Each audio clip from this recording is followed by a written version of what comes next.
voulais dire aussi que sur certains messages, je ne vais pas reprendre et je suis bien sûr complètement solidaire avec la majorité des messages. Je dirais simplement qu'il faut du conjoncturel, une situation dramatique, il faut du structurel. Et du structurel, je vais simplement donner l'exemple. Simplement donner l'exemple de l'aberration et de l'écart que nous vivons aujourd'hui entre nos préoccupations et les propositions qui nous sont faites. Un exemple concret, pratique. La filière biocarburant française. Cette filière de biocarburant française contribue à valoriser nos graines, contribue à valoriser, à produire du couteau pour nos élevages français, contribue à améliorer l'environnement. Et voilà qu'aujourd'hui, cette filière vertueuse pour l'agriculture, vertueuse pour l'élevage, vertueuse pour la société, vertueuse pour l'emploi, est attaquée de deux fronts, attaquée par des mouvements sectaires qui attaquent cette filière basée sur l'économie. Je pense particulièrement au mouvement des Verts, attaquée aussi par des lobbies économiques qui veulent s'attaquer au métier de l'agriculture. Et je pense, et je peux le nommer ici, l'entreprise Total qui veut faire du biocarburant à partir du palme à l'usine de la Benne à Marseille. Donc attaquée par le capitalisme, attaquée par les Verts. Voilà ce qui se passe aujourd'hui. Et une réponse est simple, elle est politique. Le politique peut faire, ça ne coûte rien à la nation, le politique peut faire de l'économie sur les territoires, pour l'agriculture, pour l'élevage. Je terminerai en disant que, symboliquement, mais avec le cœur, le peuple s'attache aujourd'hui à prendre en charge le carburant des tracteurs, ce carburant qui contient du biocarburant, la partie mondaine, des acteurs qui ont fait des déplacements significatifs vers Paris pour soutenir la manifestation. Les grandes cultures sont donc au cœur de cette manifestation pour soutenir l'agriculture et soutenir l'élevage. Je vous remercie. Merci infiniment au président de la Force. Vous avez entendu sa proposition. J'en profite pour saluer nos amis du Pas-de-Calais. Voilà, ils savent que j'avais arrivé au 62. Merci d'être venus.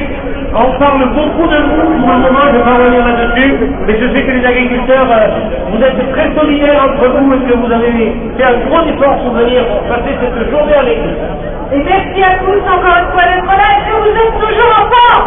Et bien, et justement, on va enchaîner ensuite avec Marc Kérusoré, accompagné de Nathalie Tourné, qui sont là pour nous, pour le Lot-et-Garonne. Ah, Kérusoré, c'est breton, ça, au cas où vous ne le sauriez pas, c'est ça, hein. Donc bonjour à tous, merci d'être mobilisés si nombreux, de vous être mobilisés si nombreux. Je suis là pour remercier déjà tout le monde. Le voyage s'est bien passé? Très bien, oui, on est parti vers 10 heures, on a voyagé la nuit, très bien. Est-ce que vous avez souffert de la tempête ces derniers jours? Non. Pas trop, vous autres? Non. Donc en un mot, puisque je vais t'aider un petit peu, si tu as envie que des jeunes comme toi s'installent, tu as envie qu'ils vivent de leur métier, voilà, tout à fait. Quelle approche tu as fait? Je suis là déjà pour défendre les valeurs de l'agriculture. J'aimerais pouvoir m'installer dans des circonstances correctes, avoir une exploitation viable, rentable, et j'en demande à nos responsables politiques de représenter la France lors du 7 décembre à Bruxelles, pour pouvoir mettre les choses au clair avec l'Union européenne, pour que tout le monde soit au même niveau. La France a des normes, les autres pays européens doivent être au même niveau pour qu'il y ait d'égalité. Tu es en train de nous donner une Europe solidaire, une Europe qui serait vraiment sociale, complète. C'est le rêve de nous tous, mais il faut espérer que ça n'arrivera peut-être pas demain, mais après-demain. En tout cas, vous êtes là pour justement vous faire entendre. Donc, est-ce qu'il y a quelque chose, une expérience particulière chez vous en Lot-et-Garonne que vous voulez partager avec nous? Une expérience, quelque chose que vous voulez justement que les personnes qui ne sont pas au courant de ce qui se passe dans votre région, dans votre département, qu'est-ce que vous auriez à leur dire? Quelles sont vos difficultés premières, en quelques mots? Les difficultés premières personnelles, nous sommes prêts sur l'exploitation pour dégager un seul salaire, donc c'est vraiment juste, et ça ne peut pas venir. On a vraiment une catastrophe. Aujourd'hui, on est venu pour être optimiste. On a dit qu'on n'était pas des pleureurs. Il faut un problème n'est pas un problème, c'est une solution qu'on ne veut pas encore trouver. Donc je pense qu'il faut dans ce sens et connaître les grands répétiteurs à se pencher en avance et surtout si on demande à l'Europe de jouer la carte de l'agriculture. Voilà. Merci beaucoup. Merci beaucoup. Allez, on va applaudir 47 le pays du chrono. Revenez, comme vous voulez.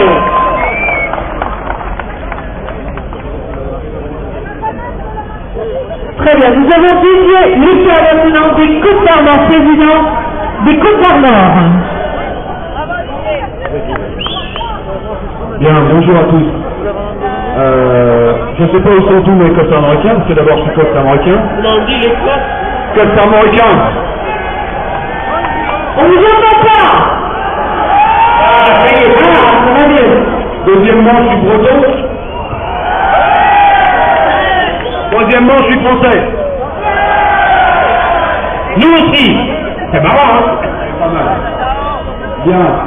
Et je voudrais remercier notamment tous les Bretons qui, depuis le mois de février, se sont battus au marché du port pour le prix à 1,40 €. Et la stratégie syndicale qu'on a développée au niveau de la PD des Côtes d'Armor notamment. On a travaillé sur le prix pour contenir les trésoreries. En deuxième temps, aujourd'hui, c'est l'aboutissement du deuxième temps. C'est qu'on soit équitable entre tous les pays d'Europe. C'est-à-dire qu'un producteur français, un producteur espagnol, qu'on travaille avec les mêmes charges. C'est ça qui nous importe.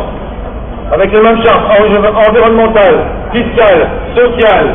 C'est ça aujourd'hui dont on a besoin. Et c'est l'État français qui doit nous donner ça.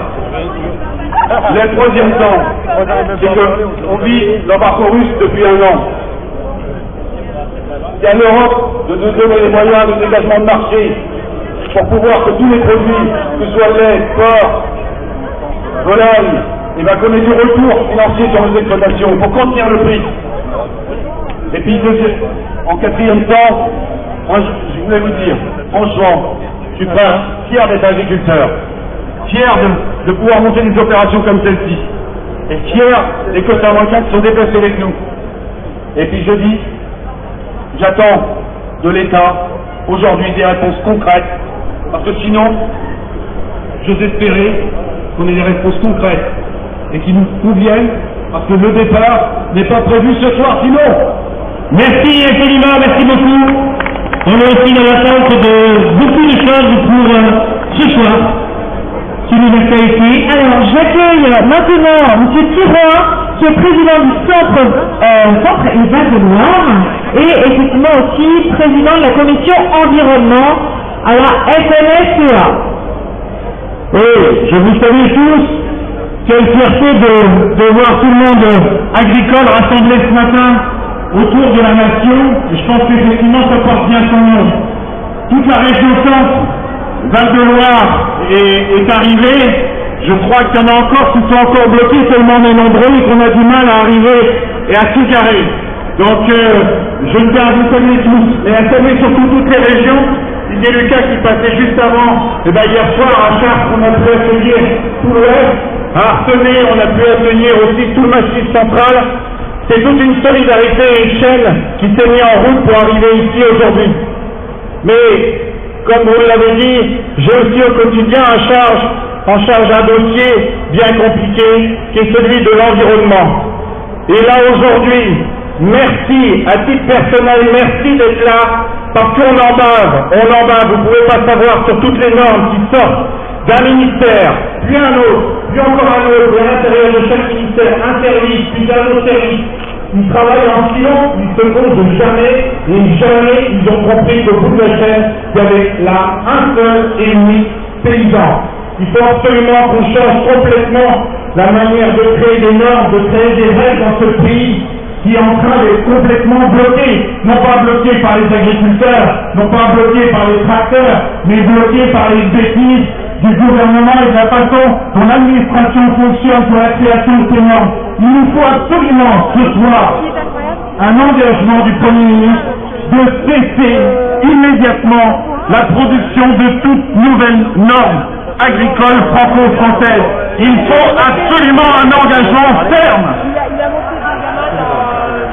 C'est clair que moi j'aurais absolument pas envie de repartir ce soir s'il n'y a pas un engagement ferme du Premier ministre. Il a intérêt à nous donner gain de cause aujourd'hui, bien évidemment, sans reparler de tous les autres sujets que les uns et les autres ont dit, avec les charges fiscales, les charges sociales, des mesures d'urgence qu'on a besoin maintenant par rapport à la situation de trésorerie. Ce qu'il nous faut, c'est du conjoncturel, mais il nous faut surtout du structurel. C'est toute la compétitivité de l'agriculture qui est remise en cause par ce fonctionnement, par des charges qui sont explosives par rapport aux autres pays d'Europe et aussi par ces réglementations.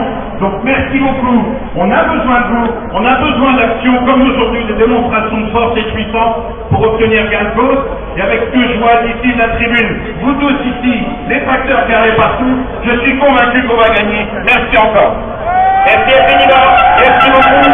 Alors, avant le prochain invité, je voudrais parler de personnages qui nous entourent dans nos campagnes, qui prennent beaucoup plus de place que ceux qui le méritent. Ce sont les anti-tout, donc ils les appellent les emmerdeurs. Chaque fois qu'on veut faire quelque chose, il y en a un ou deux qui se mettent à faire une association. Quand on parle d'éoliennes, ils n'en veulent pas. Quand on veut faire un lac, ils n'en veulent pas. Quand on veut faire une porterie, ils n'en veulent pas. Chez nous, ils ne veulent même pas de transformateur électrique. Alors je trouve que la société leur donne beaucoup de place. Il y a un certain nombre de gens et de responsables que je ne nommerai pas, qui devraient quand même se souvenir que l'économie, elle passe par le travail.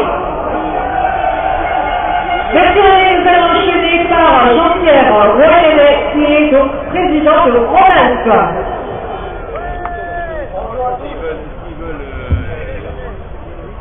Bonjour à tous. Et oui, c'est vraiment un immense plaisir d'être aujourd'hui ici au milieu de tous ces agriculteurs. La région Rhône-Alpes est présente aussi. Certains sont venus jusqu'en tracteur avant Lyon, donc vous voyez un petit peu la mobilisation qu'il y a pu y avoir. Donc je tiens à vraiment remercier, il y a plus de 500 Rhône-Alpins qui sont là aujourd'hui. Mais je crois qu'aujourd'hui c'est qu'une journée parmi tant d'autres qui a commencé dès ce printemps. Tout l'été, je veux dire, comme les collègues des autres régions, nous avons été mobilisés sur les prix, mobilisés sur les normes. Et je crois que petit à petit, notre mouvement montait de plus en plus. L'idée de monter à Paris, on se disait comment ça va réagir. Les gens sont venus, les gens sont partants, les gens nous ont poussés, il a fallu venir, on est là. Et je crois qu'on repartira pas sans rien. Il faut absolument aujourd'hui qu'on obtienne. C'est vrai, le combat des charges, le combat des normes, je crois que c'est un combat juste. C'est un combat qu'on doit mener, qu'on doit surtout gagner. Il faut qu'on arrête dans ce pays de chaque fois vouloir laver plus blanc que blanc. Il y a des normes européennes, je crois qu'il faut se caler là-dessus et tous les États doivent s'y caler. Un point c'est tout, pas en rajouter. Mais je crois que c'est l'ensemble des filières et c'est ça qui est agréable. Les éleveurs, bien sûr, sont là. Je crois que c'est ceux qui souffrent énormément, bien entendu. Mais il y a aussi les autres productions. Les grandes cultures sont là, les productions de semences sont là, la viticulture est là, l'arboriculture est là. Et je crois que c'est cette diversité de l'agriculture française qui nous intéresse et qu'on veut pouvoir garder. Mais aussi, on a d'autres soucis, et je porte également, en plus de la responsabilité régionale pour la FNSEA, un dossier qui suit de la prédation. Et aujourd'hui, il n'y a que voir ce qui s'est passé encore hier et avant-hier dans le Savoie, où il a fallu que les éleveurs viennent retenir le directeur du parc, le président du parc, pour essayer de faire avancer des choses. Tous les jours, le loup prélève des animaux. Tous les jours, des éleveurs arrêtent, abandonnent le métier à cause de cela. Et on a des promesses du ministre, des promesses de la ministre Ségolène. Et le résultat, il est quoi? Des promesses, des mots, toujours des mots. Donc voilà, encore un engagement de plus. 6 loups doivent être prélevés sur cette zone normalement avant la fin de l'année.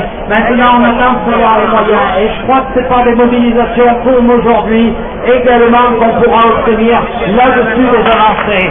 Parce que ce soit des prédateurs, et je crois que